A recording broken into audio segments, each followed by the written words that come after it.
안녕하세요. 예디야기입니다. 예디야기의 사연을 여러분들에게 읽어드릴 DJ 유진입니다. 구독과 좋아요는 채널 운영에 큰 힘이 됩니다. 꼭 부탁드리며 저는 여러분들의 댓글도 모두 읽고 있습니다. 댓글도 많은 참여 부탁드릴게요. 그럼 오늘의 사연 시작합니다. 부끄러운 이야기지만 저의 이야기를 시작해 보려고 합니다. 돈 주고도 사는 게 경험이라는 말을 저는 참 좋아해요. 저는 첫 번째 결혼을 실패했어요. 오랫동안 잘못된 선택을 했던 제 경험이 부끄러워 누구에게도 말하지 못하고 힘들어 했었습니다. 그러나 그 경험을 교훈 삼아 제 인생에 새로운 전환점을 마련하게 됐다고 생각해요. 용기 내서 털어놓는 제 이야기를 한번 들어주세요. 전 어려서부터 얼굴도 예쁘장하고 머리도 좋은 편이라 어딜 가나 눈에 띄는 사람이었습니다. 욕심도 많아서 다른 누군가에게 지는 게 참을 수 없이 싫었죠. 얼굴도 이만하면 됐고 공부도 이만하면 되었는데 경제적으로 유복한 편이기는 하나 평범한 제 가정이 성에 차지 않았습니다. 좋은 대학에 들어가고 나서 제가 제일 처음 한 일은 바로 번듯한 남자친구를 만드는 것이었죠. 다른 친구들은 남자를 볼 때 외모, 성격, 취미 등등 많은 기준을 보고 고르더라고요. 하지만 제가 가장 중시하는 부분은 바로 경제력이었습니다.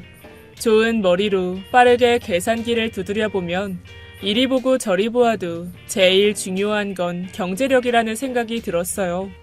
좋은 대학을 나와 좋은 성적으로 졸업하면 제가 할 수 있는 게 뭐가 있겠어요?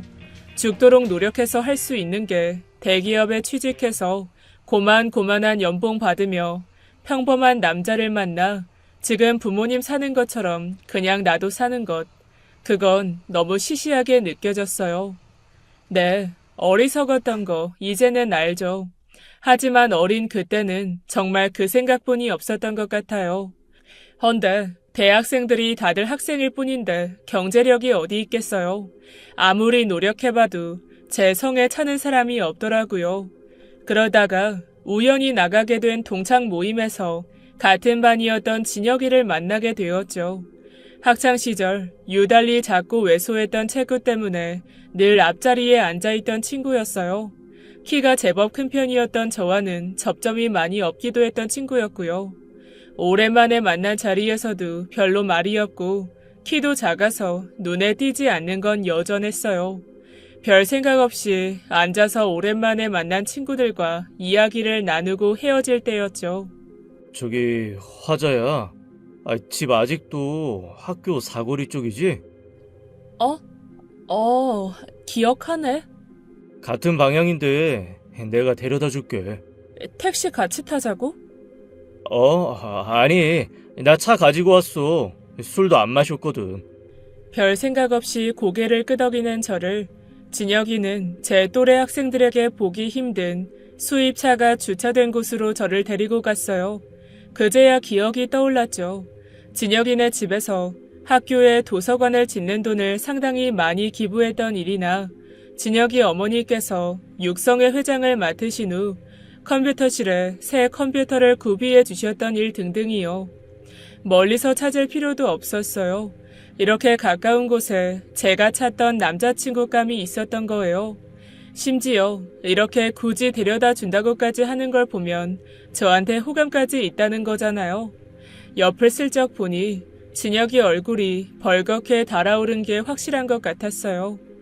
제 집 앞에 도착해서는 수줍어하며 핸드폰 번호를 물어보는 진혁이에게 냉큼 번호를 주고부터 연락을 주고받은 지 한 달째 우리는 사귀기 시작했죠. 진혁이는 저한테 강남의 유명 맛집들을 다니며 맛있는 음식을 사주기도 하고 값비싼 핸드폰 장식도 선물해 주기도 했어요. 학교가 끝나면 멋진 수입차가 정문 앞에서 경적을 울렸고 차에 올라타면서 주변을 둘러보며 짜릿한 승리감이 느껴지기도 했어요. 진혁이는 키가 170이 되지 않을 정도로 작고 몸무게도 50kg 초반대여서 그런지 별로 남자 같다는 느낌은 들지 않았어요. 그래서 그런지 진혁이와의 스킨십이 쉽지가 않았습니다. 하지만 저를 너무너무 좋아하는 게 느껴지고 제 나이 또래 아이들이 경험해보지 못할 멋들어진 데이트에 황홀감이 들었죠. 사랑이 별거냐, 노력만 한다면 진혁이를 사랑할 수도 있을 거라 생각했어요. 만난 지 얼마 되지 않았을 때 진혁이는 저에게 자신의 엄마를 소개시켜주고 싶어 했어요.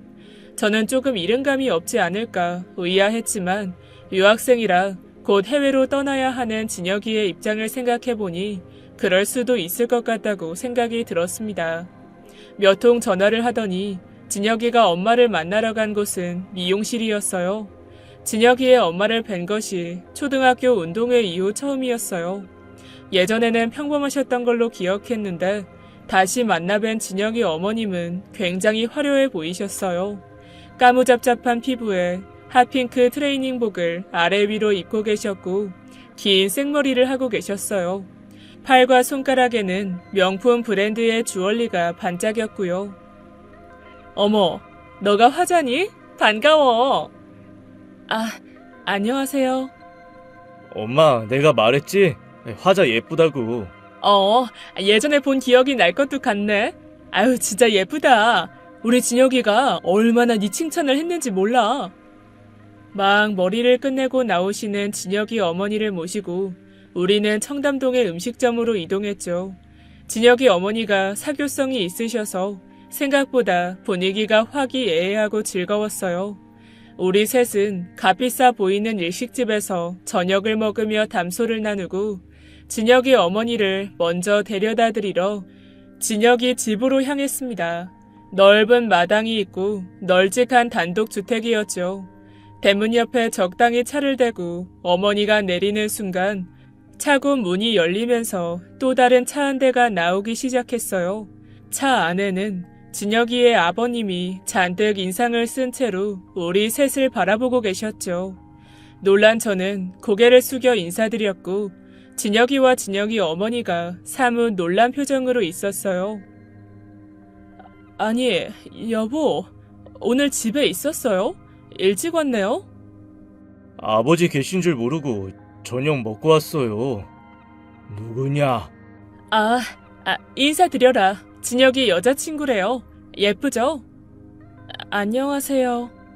놀란 저는 서둘러 한 번 더 인사를 하고 분위기를 살폈어요. 진혁이의 아버님은 딱딱하게 굳고 화가 잔뜩 나 날이 서 있는 표정으로 진혁 어머니를 바라보고 계셨습니다. 진혁이 어머님은 애써 모른 척하며 애교 있게 말을 건넸는데 무슨 일인지 이야기 도중에 진혁이 아버님이 열린 차 창문을 올리며 거칠고 빠른 속도로 무시한 채 가버리셨어요. 우리 아빠가 원래 좀 저러셔. 화가 나신 거야? 아니야. 그냥 원래 무뚝뚝해. 신경 쓰지 말고 들어가. 오늘 반가웠어.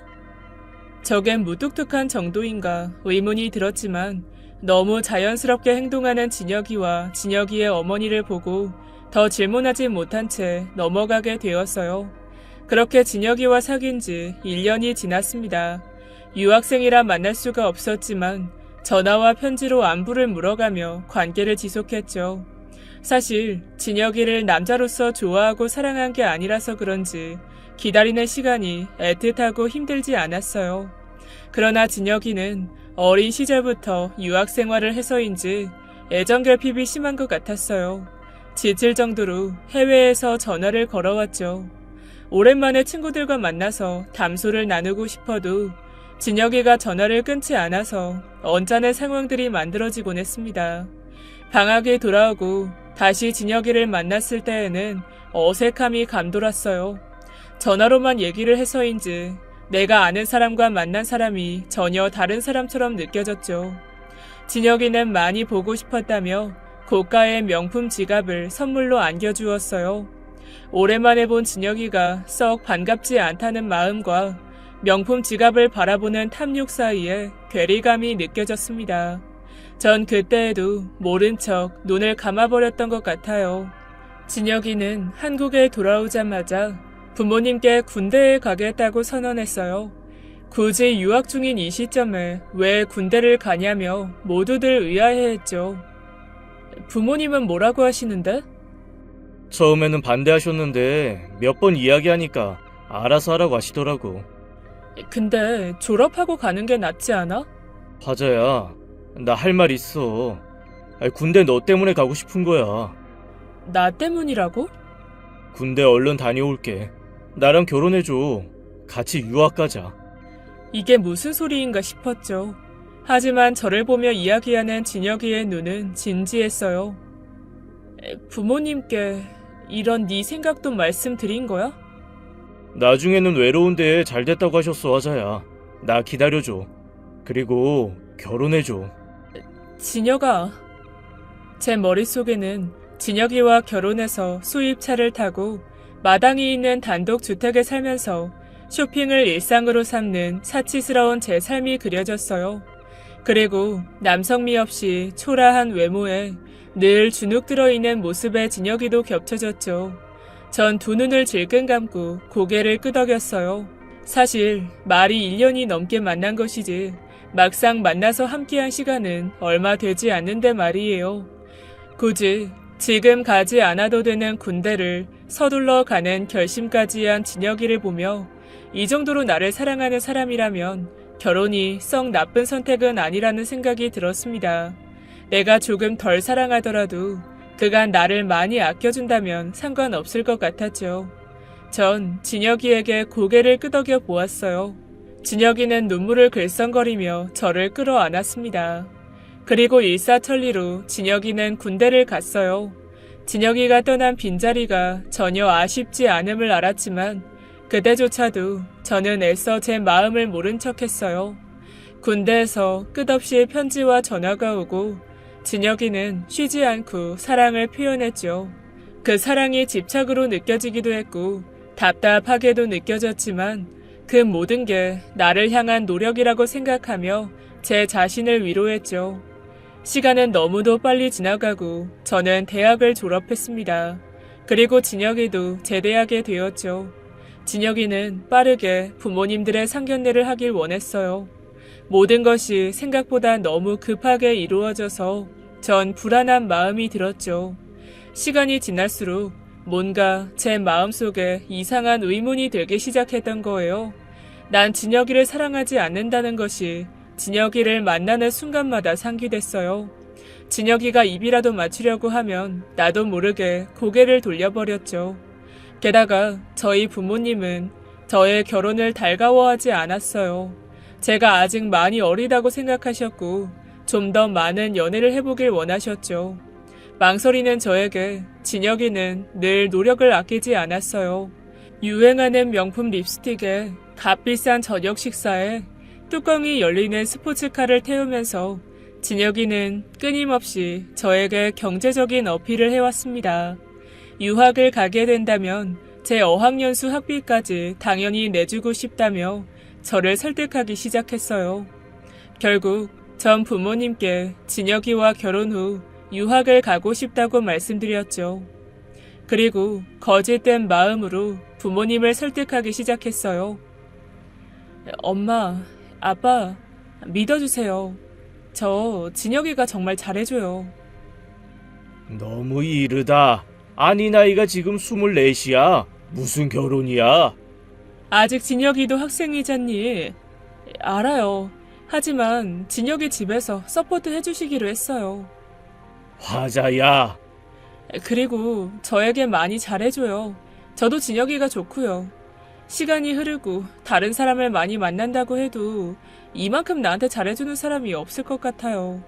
경제적인 부분도 그 집에서 다 책임지실 거니까 진혁이가 학생인 건 크게 문제되지 않을 거예요. 엄마, 아빠 허락해 주세요. 저 결혼하고 싶어요. 전 부모님을 설득하면서 진혁이가 프로포즈하며 손가락에 끼워준 명품 반지를 만지작거렸어요. 제 능력이라면 아마 직장 생활을 시작하고 한참 후에나 겨우 살 수 있을 법한 사치스러운 반지였죠. 이런 것들을 아무렇지 않게 해줄 수 있는 것 또한 진혁이의 능력이라고 생각했습니다. 결국 부모님은 저에게 백기를 드셨고 상견례 날짜를 잡게 되었어요. 상견례는 진혁이 부모님 뜻에 따라 고급 호텔의 다이닝 룸에서 진행되었죠. 평소 크게 사치를 즐기지 않으셨던 저희 부모님은 단정한 옷차림으로 상견례 장으로 향하셨고요. 호텔 식당에는 진혁이 부모님이 먼저 와 계셨어요. 잔뜩 화려하게 치장을 한 진혁이 어머니가 웃으며 반겨주셨고 여전히 무뚝뚝한 표정의 진혁이 아버님이 어색하게 인사를 하셨습니다. 다행히 별다른 어색함 없이 평범한 식사 시간이 이어졌어요. 아니, 애들이 인연이긴 인연인가 봐요. 초등학교 동창이 결혼까지 하다니요. 그러게요. 헌데 애들 결혼 이야기가 나오기에 조금 이른감이 없지 않나 걱정이 돼서. 에이, 요즘 시대에 굳이 집에 능력 있으면 결혼 늦게 할 필요가 있나요? 좋아하는 처녀 총각끼리 동거도 서슴지 않는 시대인데요. 화자처럼 참한 며느리라면 전 걱정 없을 것 같네요. 감사합니다. 저는 저희 아들이 얼른 결혼해서 그냥저냥 둘이 의지해서 안이롭게 살았으면 좋겠어요. 제 짐도 한껏 덜 것 같고요. 결혼은 그냥 간단하고 소박하게 진행하시죠. 식사 자리에서 대략적인 결혼 시기가 오가고 추후 자세한 장소와 세부 사항들을 어머니들끼리 따로 논의하기로 이야기가 마무리되었어요. 평화로웠던 상견례 때와는 다르게 그 이후의 상황은 매우 불편하고 껄끄럽게 돌아갔어요. 결혼식 장소와 예단 등등을 논의드리러 진혁 어머님을 뵈러 간 엄마가 얼굴이 벌겋게 달아오른 채로 집에 돌아오셨어요. 엄마의 상기된 표정에 놀라서 무슨 일이 있었냐고 묻자 어머니 입에서 나온 대답은 상식 밖의 이야기였죠. 내가 살면서 별꼬라지를 다 본다. 식장은 원하는 데가 있으시길래 우리는 상관없다 했지. 사업하신다고 하니 남의 이목도 있고 특급 호텔에서 결혼을 원하시길래 그것도 알았단 말씀드렸다. 근데 엄마 얼굴은 왜 그런데? 갑자기 웃으면서 예단 이야기를 입은 거 하라고 하더니 웬 비서 같은 여자 하나를 들여보내더라. 능구랭이 같은 여자였는데 다짜고짜 이런 있는 집에 어느 정도는 생각하고 오신 것 맞냐면서 내용은 둘째치더라도 누가 그렇게 예의 없이 구니? 본인은 나가버리셨다고? 엄마는 그런 꼬라지 처음 봤어. 너 꼭 이 결혼이 그리도 하고 싶니? 예단 내용은 뭐라는데? 말도 마라. 우리 집이 여유가 없는 것도 아니고 엄마 아빠도 이 나이에 모아둔 돈 없지도 않아. 그래도 굳이 이렇게 사치스럽게 해야 하는지 나는 모르겠다. 엄마가 받아오신 리스트를 보니 기가 막혔어요. 간단하고 소박하게 하는 결혼치고는 과하다 싶을 정도의 내역이었거든요. 현금 1억, 1,000만 원이 넘는 시어머니 가방, 그 이상하는 가격의 시아버지 시계, 정장부터 금과 산으로 장식된 장인이 만든 한식기 세트에 엄마의 말을 들은 저는 너무 화가 났어요. 언제부터인가 마음속에 꿈틀거리는 이 굴욕적이고 치욕스러운 마음을 조절하기가 힘들었어요. 사치스러운 예단은 그렇다 쳐도 아무 역할도 하지 않고 있는 진혁이는 대체 왜 뭘 하는 건가 싶었죠. 흥분한 채로 저는 진혁이를 만났어요. 제가 따져 묻자 진혁이는 쩔쩔매며 어쩔 줄을 몰라 했습니다. 이건 아닌 것 같아. 결혼이 장사도 아니고 굳이 이렇게까지 해야 하는 이유를 난 모르겠어. 그리고 어머니 태도 이해 안 돼. 하자야, 그게 아니야. 내 말 좀 들어봐. 우리 엄마도 결혼을 처음 시켜봐서 그래. 주변에 누가 결혼한 사람이 있어야 알지. 몰라서 그 비서분 도움을 좀 받은 것뿐이래. 껄끄러운 이야기를 굳이 직접 할 필요가 없었다고 생각하셨었나봐. 아무리 그렇다고 해도 그건 너무 예의가 아니잖아. 그리고 혼수 내용도 그래. 대체. 하자야, 한 번만 내 말 좀 들어봐. 우리 엄마도 그러시더라고. 인생에 한 번 있는 결혼이라 조금 챙길 거는 챙기면서 하는 게 서로에게 좋을 것 같으셨대. 남들 보기에도 그렇고. 우리가 결혼하는데 남들 보는 게 뭐가 중요해? 날 좀 이해해줘. 인생에 있어서 딱 한 번이야. 그리고 우리 엄마도 널 위해 진짜 많이 준비하고 계셔. 너 정말 깜짝 놀랄 거야. 가방, 신발에 밍크코트, 투피스, 다이아도 4세트 준비하시고 너 정말 최고의 신부로 만들어줄게. 한 번만 이해해줘. 나는 너 없으면 안 돼. 필사적으로 매달리는 진혁이를 보며 정말 제 마음은 갈대처럼 흔들렸습니다. 그리고 무엇보다 저 때문에 군대까지 다녀온 진혁이를 버리기에는 내가 너무 나쁜 사람이 되는 기분도 들었죠. 나를 위해 준비했다는 함 내용물의 설명을 하나하나 들으니 부끄럽게도 제 마음 한켠의 욕망도 꿈틀대기 시작했어요. 그래, 한 번만. 딱 한 번만.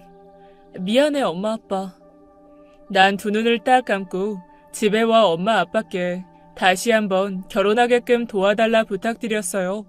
화가 나신 엄마와는 다르게 아빠는 아무 말도 하지 않으시고 엄마를 진정시키셨습니다. 그리고는 네가 진정 원하는 대로 아빠가 도와준다고 말씀하셨죠. 그렇게 결혼식이 빠르게 진행되었어요. 진혁 어머니의 갑질은 거기서 끝이 아니었어요. 메이크업, 미용실부터 드레스의 식장 꽃까지 모든 것을 본인 원하는 대로 고르기 시작하셨죠. 제가 하고 싶은 걸 조심스럽게 말씀드리기라도 하면 청담동 최신 트렌드를 들먹이시며 본인이 원하는 대로 진행하길 원하셨어요. 어머니, 저 화관이 쓰고 싶어요. 제가 평소 꽃을 좋아하기도 하고. 어머, 화자야. 지금 무슨 화관이야? 티아라 써야지. 그 연예인 S가 썼던 그 브랜드 티아라 준비해놨다. 너 그런 거 쓰면 내가 뭐가 되니? 우리 집안 며느리 결혼식인데 비싸고 좋은 걸로 준비할 테니 걱정하지 말고. 그럼 꽃 장식이라도 제가 고를게요. 그래도 제 결혼식인데 안개꽃 같은 거 버진로드에 가득 피었으면 해서요. 화자야, 카라 알지? 긴 거. 그거 내가 전에 김장관이 손녀 결혼식에서 봤는데 봐봐. 어두운데 꽃이 확 올라가서 막 빛을 받는데 힘이 있고 너무 멋있더라고. 너 이거 하면 아마 네 친구들도 뒤집어질 게다. 안개꽃이랑 카라꽃 가격 차이가 얼마나 나는데 비교가 안 되지. 네. 준비되는 내용들이 세련된 예비 시어머니의 취향대로 고급지고 세련되었기에 번번이 아무 말 안 하고 넘어가게 되었지만 계속해서 제 마음속에는 울분이 쌓이기 시작했어요. 조금 촌스럽고 어설프더라도 인생의 한 번뿐인 결혼식이 남의 손에 쥐락펴락해진다는 불쾌감이 들었습니다. 진혁이는 뭐가 좋은지 그저 엄마가 최고 좋은 걸로 골라주신다며 허허거리고 있었고요. 결혼식을 뒤집고 싶은 마음이 하루에도 몇 번씩 들기 시작했지만 이미 너무 진행이 되어버려서 그럴 용기가 나질 않았습니다. 부모님이 그렇게 말리는데도 강행했던 건 바로 저였으니까요. 그렇게 저는 남들이 부러워할 만한 물방울 다이아를 약지에 끼고 어마어마하게 사치스러운 함을 받으며 뻑적지근한 호텔 예식장에서 결혼식을 올렸어요. 사정을 모르는 지인들은 그저 부러워하며 저를 축하해 주었죠. 하지만 제 마음은 마냥 기쁘지가 않았습니다. 엄지 손톱만한 다이아 반지를 내려다보며 그래, 난 잘한 거야 라며 자기 합리화를 하기 급급했어요.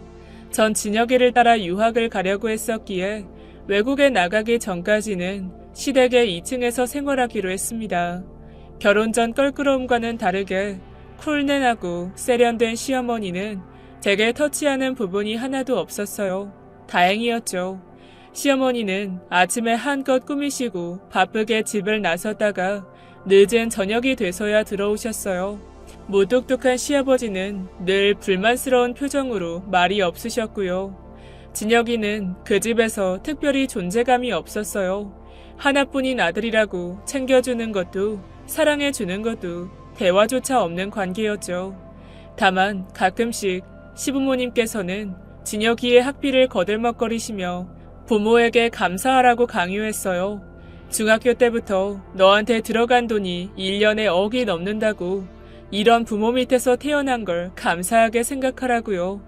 그런 말이 나올 때면 시어머니는 저를 바라보시며 묘한 웃음을 지으시곤 했어요. 화자 너는 진짜 복도 많다. 이런 부잣집에 시집오고 똑똑하다고 해야 되나? 네. 어느 순간부터는 이해되지 않는 부분은 포기해버렸던 것 같아요. 조금만 참으면 유학을 갈 거고 더 이상 이 이상한 생활이 계속되는 건 아니니까요. 유학이 끝난 후에야 같이 살 일도 없을 거고요. 그러던 어느 날 답답했던 제게 오랜만에 약속이 잡혔어요. 동창 친구들을 만나서 결혼 생활 이야기도 하고 수다도 떨고 즐거운 시간을 보내기로 했던 거예요. 오랜만에 친구들을 만나자 너무 반갑고 신이 나서 눈물이 날 것 같았습니다. 친구들은 부잣집에 시집을 가더니 때깔이 달라졌다며 저를 치켜 세우더니 노래방 정도는 사모님이 쏴달라며 조르기 시작했어요. 야, 오늘 내가 청담동 노래방 쏜다. 가자. 흥이 난 친구들과 신나게 노래를 부르며 춤도 췄죠. 한동안 힘들었던 스트레스가 확 날아가는 느낌이었습니다. 노래를 많이 불러 물을 많이 먹어서인지 화장실이 가고 싶어졌어요. 복도 끝에 있는 화장실을 꺾어 돌기 직전 저는 까무러치듯 서둘러 왔던 방향으로 몸을 틀었어요. 내가 지금 뭘 보고 있는 건가 싶었죠. 화장실 앞에서는 시어머니가 웬 남자와 입을 맞추고 계셨어요. 잘못 본 거겠지? 설마. 대체 무슨 상황인가 가늠이 되질 않아 다시 한번 고개를 돌려 바라보니 시어머니가 확실했어요. 시어머니는 그 남자와의 입맞춤에 정신이 팔렸는지 술에 취한 건지 제가 쳐다보고 있는 것조차 의식하지 못하고 계신 상태였습니다. 전 너무 혼란스럽고 당황스러워서 노래방 자리를 파하고 서둘러 집에 돌아왔죠. 그러나 오늘 본 사실을 차마 진혁이에게 혹은 친정집에도 이야기할 수가 없었습니다. 머릿속이 온통 혼란스러웠어요. 술 취한 시어머니는 12시가 넘어서야 집에 돌아오셨고 아래층에서는 화가 나신 시아버지와 시어머니의 말다툼 소리가 들려왔습니다. 전 터질 것 같은 심장을 부여잡고 뜬 눈으로 밤을 지샜죠. 그 일이 있은 지 일주일 정도 후부터 시어머니가 집에 들어오지 않기 시작했어요. 전 불길한 예감에 휩싸였죠. 집에 들어오지 않는 시어머니는 연락조차 되질 않고 어디서 뭘 하는지 감조차 잡히지 않았습니다. 아버님은 그날부터 매일 밤 술을 드시기 시작했고요. 자고 일어나면 거실에 술병이 한가득 굴러다니고 아침부터 술에 취한 시아버지가 함께 그 병들과 뒹굴고 계셨죠. 도우미 아주머니는 버티다 못해 알아서 하라며 도망가셨고 아침마다 제가 그 뒤처리를 해야만 했어요. 진혁아, 그게 무슨 말이야?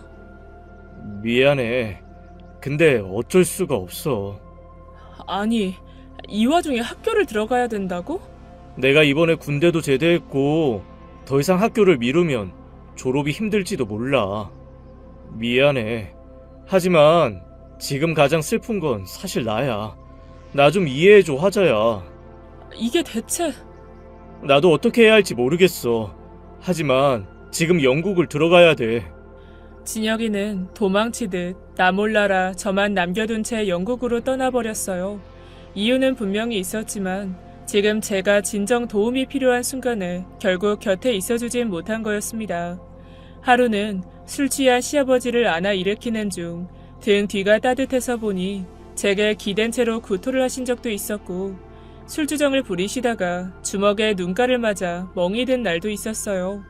오후쯤 되어 술이 깨신 시아버지가 제게 한 다발의 사진을 던져주셨습니다.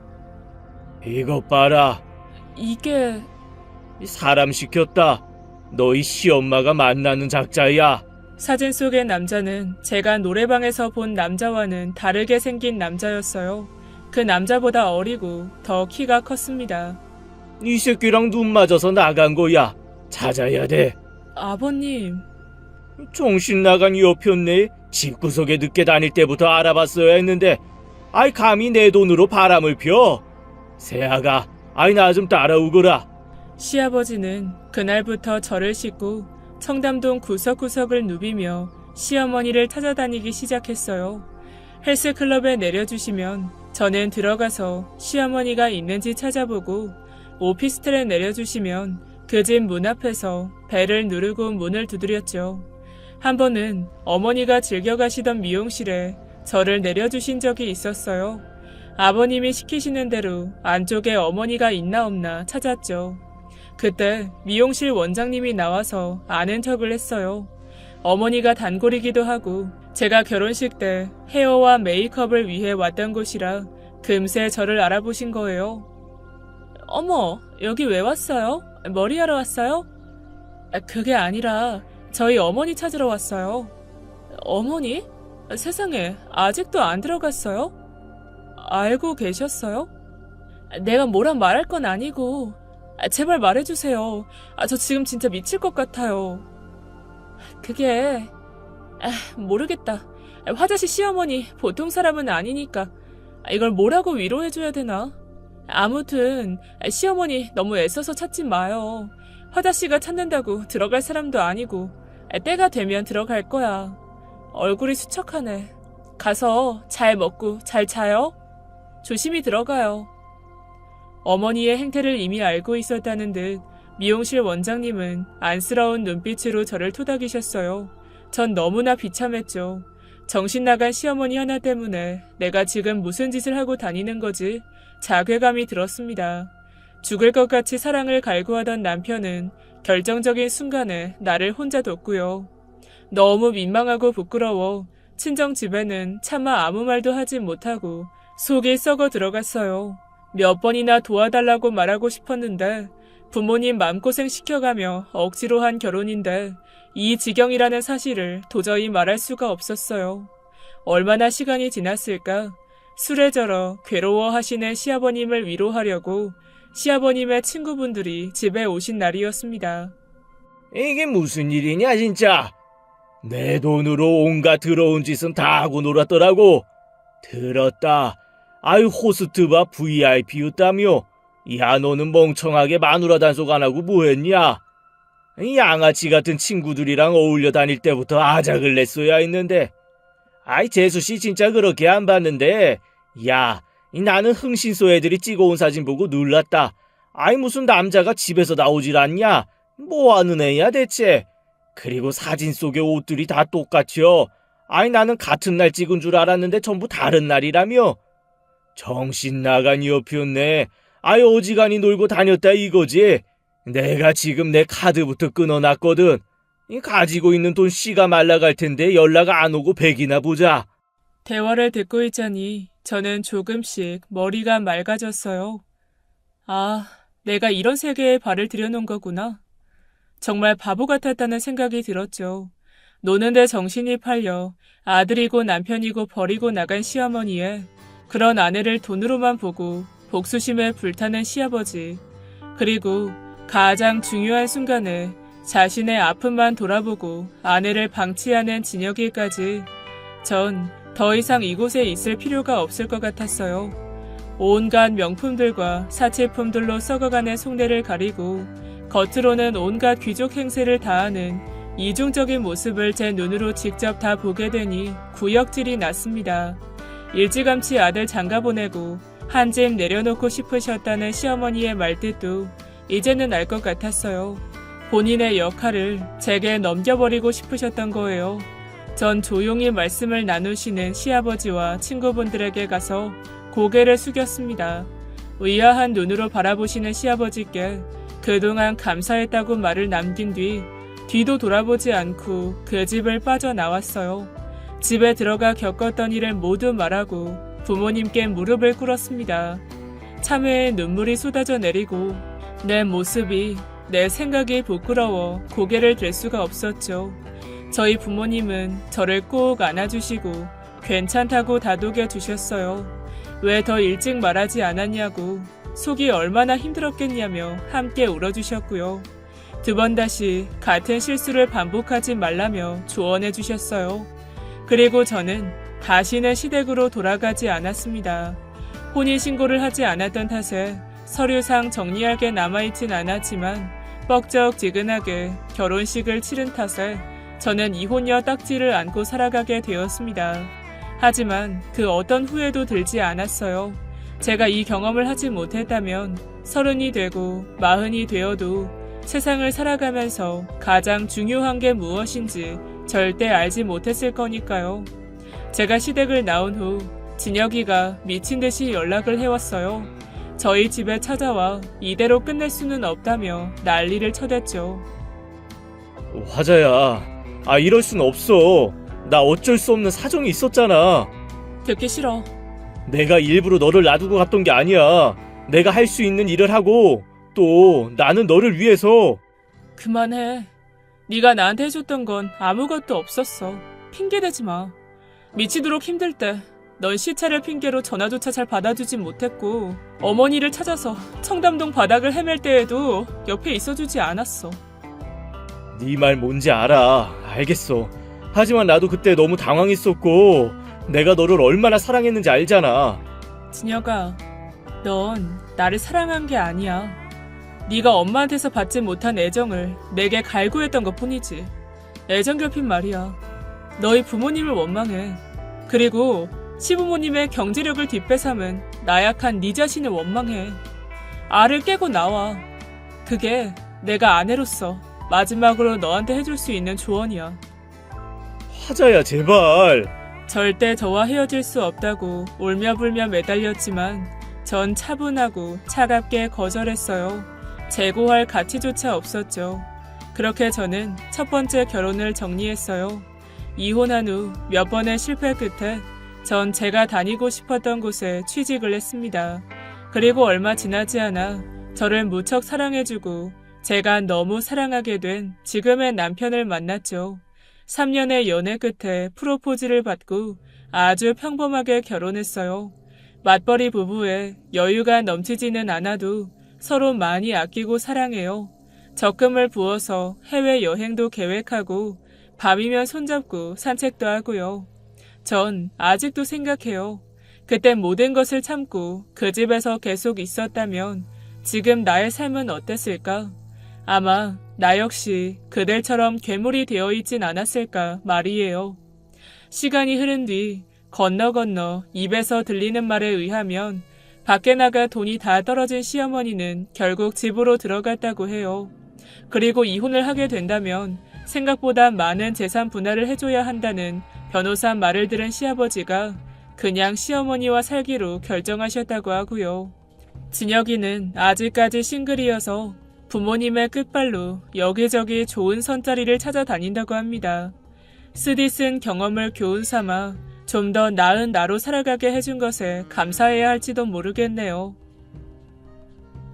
지금까지 예디학이었습니다. 끝까지 함께 해주신 여러분 진심으로 감사드리며 전 내일 이 시간 다시 돌아올게요. 감사합니다.